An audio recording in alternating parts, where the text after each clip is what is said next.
Transmisión de las 7 palabras desde la capilla de la Casa Parroquial San Antonio de Padua por los Padres Redentoristas de Guayama.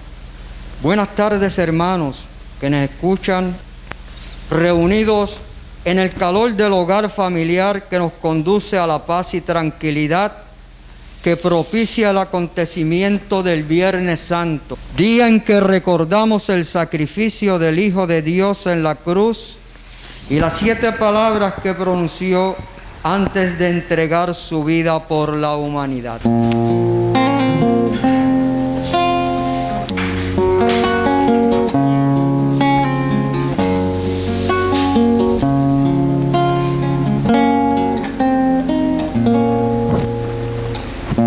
Jesús Nazareno, Rey de los judíos, Jesús de las 7 palabras y un grito, corazón amigo, corazón herido, corazón de Cristo Jesús, yo confío en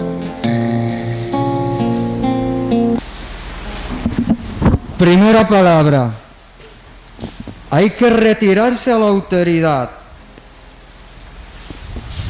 pedir la gracia del arrepentimiento por el pecado propio y ajeno, que es postrarnos sin palabras a las sombras de la cruz. Escuchemos la reflexión de esta palabra a cargo del Padre José Rachet. Padre, perdónales, porque no saben lo que hacen. Encontramos estas palabras en el Evangelio según San Lucas, capítulo 23, versículo 34. Algunos teólogos creen que estas primeras palabras de Jesús fueron pronunciadas mientras los soldados lo clavaban en la cruz. En su dialecto arameo, el idioma que hablaba Jesús, se dirige a Dios con una palabra de afecto y cariño, Abba, que no significa tanto padre, sino más bien, oh, querido papá. Esta es una oración personal dirigida a Dios Padre, en que Jesús pidió hasta por las personas que lo estaban asesinando, perdonando a los que lo condenaron injustamente a morir. Jesús pide perdón por los líderes religiosos de su tiempo que lo juzgaron injustamente y lo condenaron a la muerte en cruz. Un castigo inventado por los persas y adoptado por los romanos y diseñado a que el condenado sufra a lo máximo. Pide perdón por Poncio Pilato, un gobernador cobarde que no se atrevió a defender al inocente porque no quería caer mal a los poderes temporales de ese tiempo. Pidió perdón por un político corrupto, Herodes Antipas, quien se burló de él. Pidió perdón por el pueblo presente, quien escogió a Barrabás, un bandido, en lugar de Jesús, el inocente. Pidió perdón por aquellos soldados que lo torturaron, se burlaron de él, lo coronaron de espinas, lo clavaron en la cruz, se repartieron sus vestiduras, lo traspasaron con una lanza. Pidió perdón por los fariseos y los saduceos, los líderes religiosos de ese tiempo que lo entregaron para ser ejecutado como un criminal.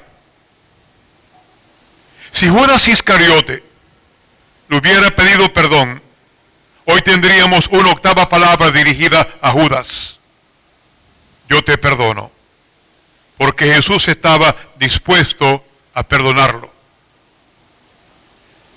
Más tarde, el primer mártir, San Esteban, se hizo eco de estas mismas palabras cuando lo asesinaban por ser cristiano, con las palabras: Señor, no le tomes en cuenta este pecado.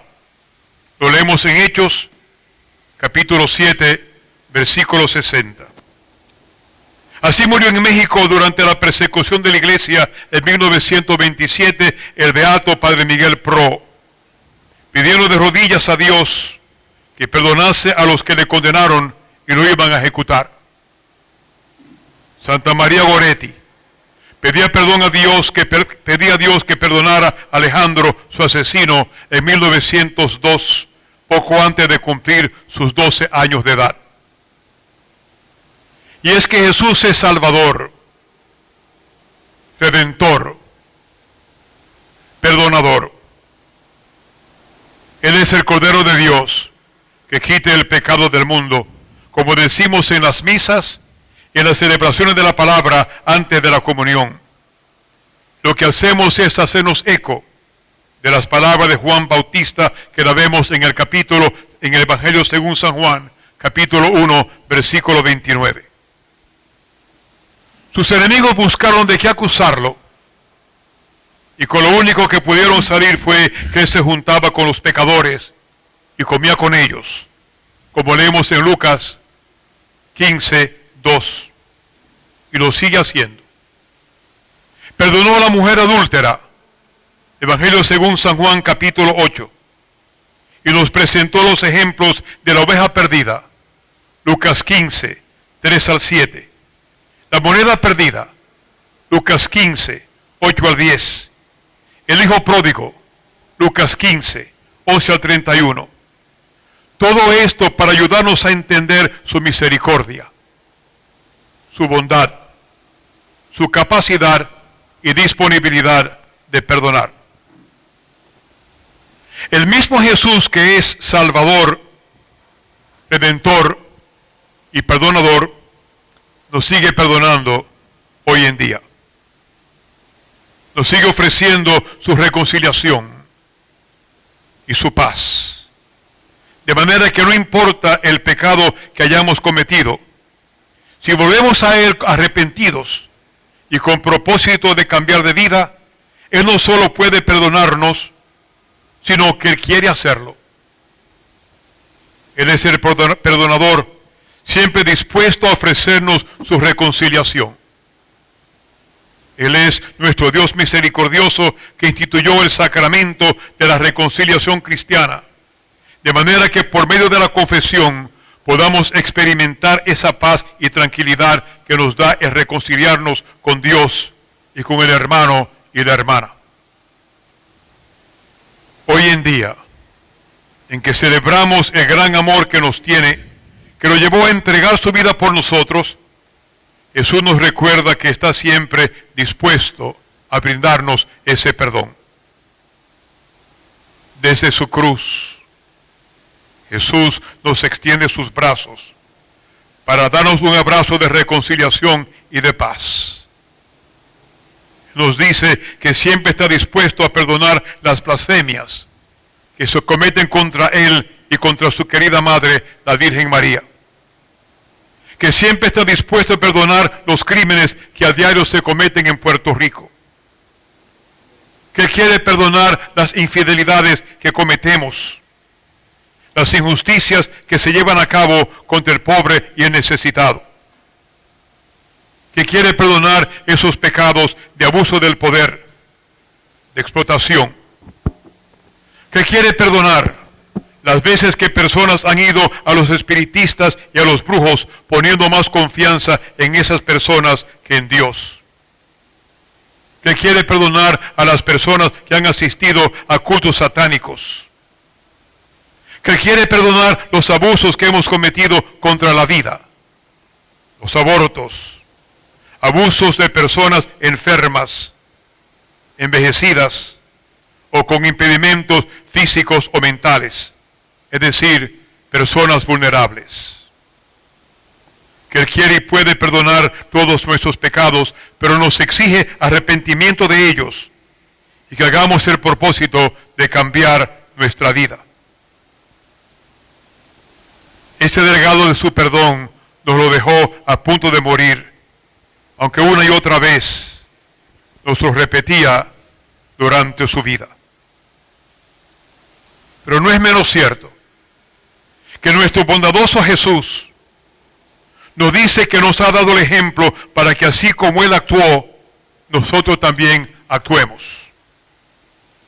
El Señor Jesús cambió del Antiguo Testamento lo que se conoce como la ley del talión, ojo por ojo y diente por diente, que encontramos en Éxodo 21-24.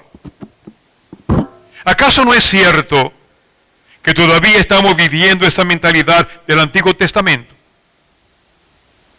¿Acaso no es cierto que lo que motiva a muchas personas hoy en día, incluso personas que se dicen ser cristianas e incluso cristianas católicas, es el hecho de el que me la hace, la paga? Me voy a desquitar, aunque eso sea lo último que yo haga en mi vida. Es decir, el deseo de venganza. Cristo cambió esa ley del talión a la ley del amor. Amen a sus enemigos. Hagan el bien a los que les calumnien. Lo encontramos en Mateo 5, 43 al 45.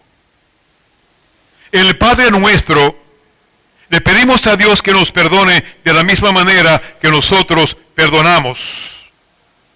Es decir, que si perdonamos tacañamente, Dios nos perdone así. Si perdonamos generosamente, que Dios nos perdone de la misma manera.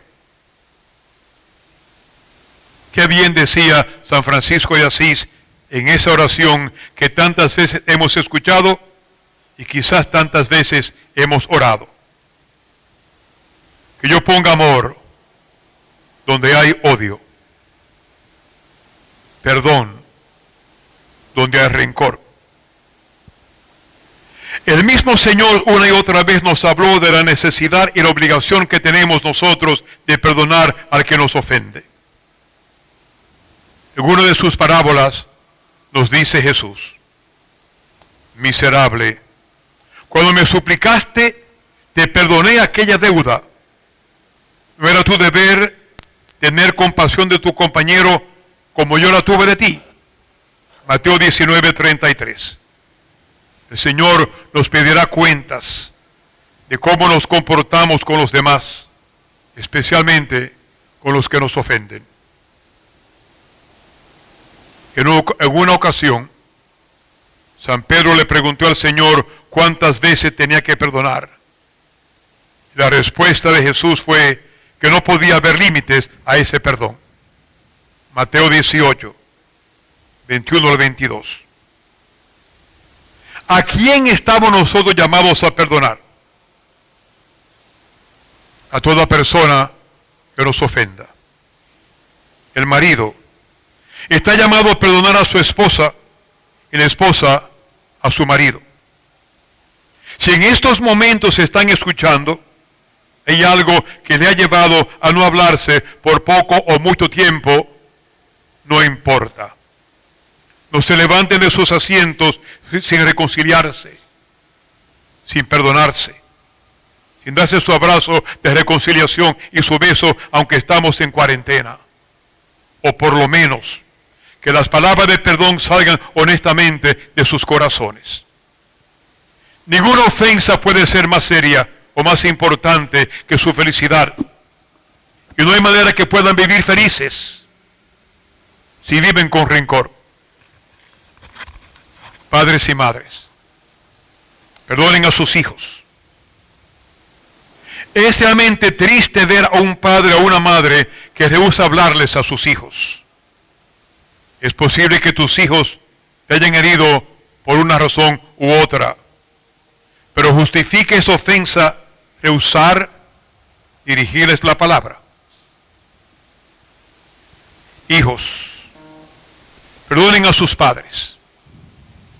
Qué triste es ver hijos que rehúsan visitar la casa paterna, sus padres viejos o enfermos, porque quizás años atrás se sintieron heridos por algo que les hizo el papá o la mamá, y se olvidan de lo sacrificado que ha sido la vida de sus padres para cuidar de sus hijos y darles lo necesario.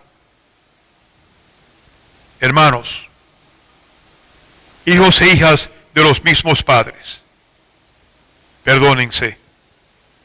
Malditos sean los intereses creados que los han dividido. Los intereses que tantas veces llevan a las familias a dividirse y hasta derramar sangre. Compañero de profesión, de trabajo, perdónense. Qué difícil es trabajar en un ambiente hostil. En este momento les pido a los partidos políticos, a los que militan en los partidos políticos, que se perdonen.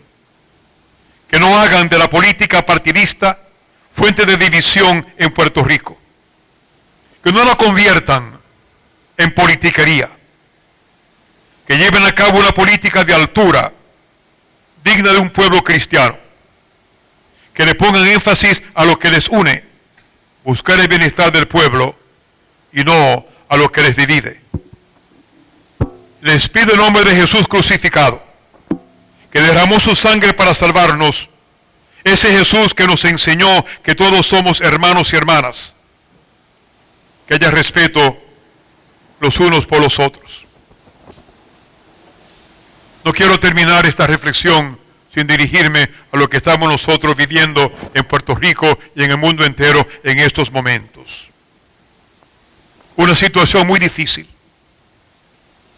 Vamos a salir de ella con la ayuda de Dios, pero cada persona tiene que poner de su parte. Primero recordemos que Dios está en control de todo y que también esto pasará. Pidamos que Él ponga su mano. Segundo, importante obedecer las normas que nos dicen los expertos para poder superar esta situación. Lavarse las manos frecuentemente, por lo menos por 20 segundos. Lo que yo hago personalmente cuando me lavo las manos, yo canto para mí el Ave María. Y así cumplo con la sugerencia que se nos hace e invoco a la Virgen María para que interceda por nosotros. El distanciamiento físico, no social, físico. Es decir, el contacto físico es lo que se pide que evitemos, no el contacto social. El ser humano, por definición, es un ser social. Necesitamos mantener contacto con nuestros seres queridos por medio del teléfono, la computadora y las redes sociales. Mantenernos en nuestros hogares lo más posible para evitar la propagación de este virus. Si tenemos necesidad de salir, tomemos las precauciones del lugar, especialmente el uso de guantes y mascarillas. Esto es muy importante. Recuerden que este virus ataca a todos por igual. No hace distinción entre sexo, edad, clase social, color de la piel o nacionalidad. Y no quiero terminar sin antes agradecer a los héroes y heroínas en estos momentos. Los médicos, los enfermeros y las enfermeras, los que laboran en emergencia médica y en las ambulancias, los policías estatales y municipales, bomberos, los camioneros que llevan los productos a diferentes pueblos para que tengamos los alimentos y las medicinas que necesitamos, los farmacéuticos y tantas otras personas que a diario exponen su salud para que nosotros podamos conservar la nuestra. Que el Señor y nuestra Madre del Perpetuo Socorro les bendigan y les protejan siempre.